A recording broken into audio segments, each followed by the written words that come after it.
So since mababa naman po yung blood sugar reading ko no, from another test. So gamitin ko na rin po itong opportunity na to para ma-test ko na po yung dami na pong request na ito eh.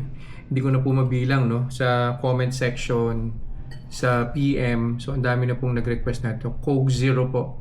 So para standard po yung testing po natin, every time I would test a liquid, juice, soft drinks, or coffee, or kung ano po man yan, I'll set it at 200 ml para pare-pareho lang po yung dami po niya. So I think nakita nyo na rin po itong mug na to before, no? Which I used dun sa goat's milk. So yan, 200 ml po yan. So inumin ko siya and babalik po ulit ako after an hour and we'll see kung ano po yung magiging blood sugar spike.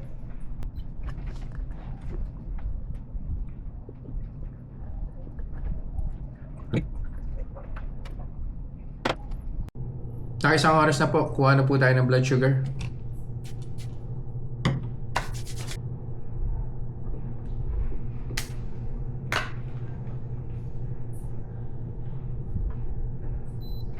Yan.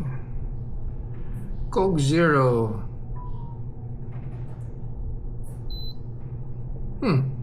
Meron din I think we started 116, right? So now it's 127. So balik po ulit ako after an hour para po dun sa final blood sugar reading. See ya. Final blood sugar reading na po tayo. Dami po nag-aantay na ito. Coke Zero.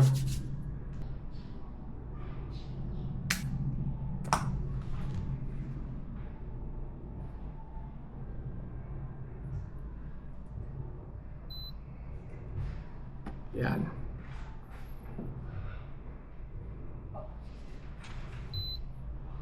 $109 yung final po, no? So nag-start po yata tayo ng 116, umakyat ng 127, and now it's down to 109. So minimal po yung blood sugar spike po niya, no, on the first hour, pero on the second hour sobrang baba naman po, no. Maging cautious lang po tayo when drinking soft drinks kasi unang-una hindi po siya maganda para sa kidney. Pangalawa, kung isasabay nyo po yan sa ibang pagkain pa, then magpapatong-patong po yung magti-trigger ng blood sugar spike eh. So yun po, again no, based po sa testing natin, minimal po yung blood sugar spike pero we need to be cautious. Yun lang po. Thank you. Bye.